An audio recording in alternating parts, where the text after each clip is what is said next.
Hi. You're the curator of this exhibition, and you brought together paintings that revolutionized the art of painting. Is that one of them? It is. This is the portrait by Leonardo of Cecilia Gallerani, the mistress of his ducal patron in Milan, and a noted beauty, described in her time as beautiful as a flower. And what makes this revolutionary is the extraordinary movement, not just of the body, but in a sense of her mind and her soul.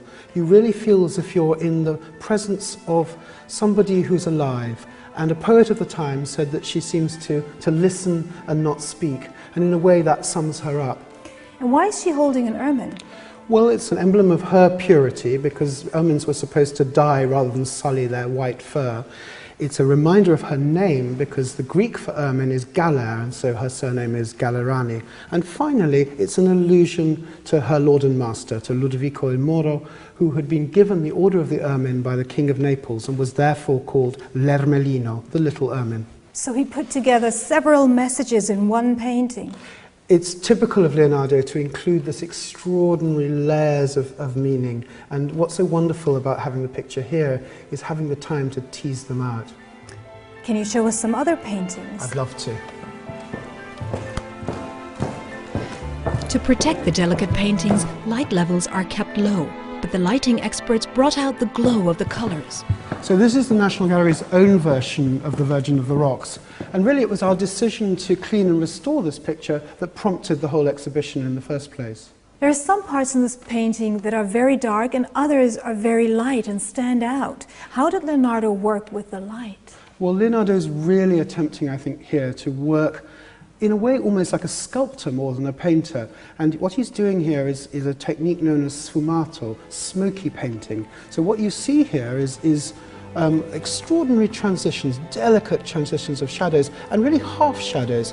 Look, for example, at that beautiful pool of shadow in the palm of the Virgin's hand as it hovers protectively over the head of Christ.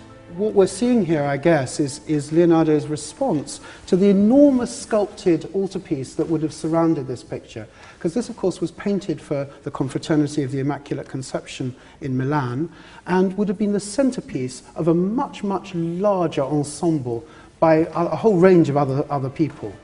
Can you tell us more about the special cooperation that you've had with the Louvre? We've been remarkably lucky. Through a long discussion with the Louvre, they've agreed to lend us the first version of this composition, their version of the Virgin of the Rocks, a picture which has never ever left France before and has never been seen with our picture, probably not even by Leonardo himself. So this is a really remarkable, a historic occasion.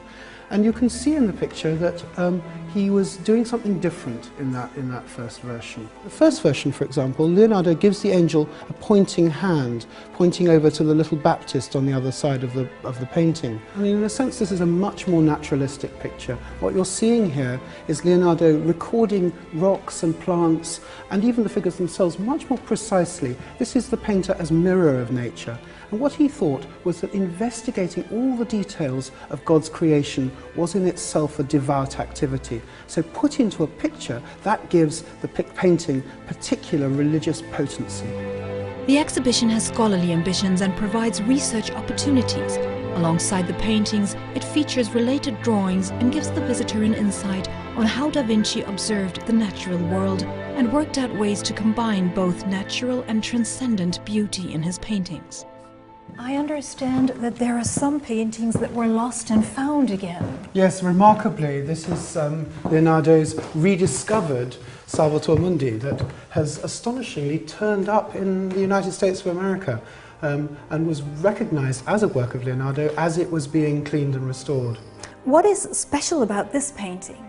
Well, I think what you're seeing here is a picture, an image of Christ in which Leonardo is showing what a great artist he is at the same time as actually showing the features of Christ as they were traditionally depicted. So this full frontal image of Christ looking directly at us, and then this extraordinary hand which is painted in a slightly different way, much more defined, much more three-dimensional than this almost spectral image of Christ himself. So what you're seeing here is really Leonardo saying that I can see the face of Christ. It's an extraordinary statement.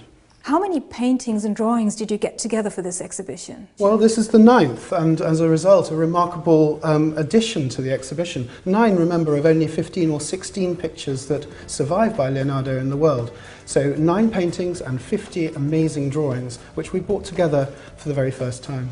Thank you, Luke. Thank you. The exhibition runs through until February 5th, 2012. Tickets can be easily obtained online via the website of the National Gallery. Don't miss it.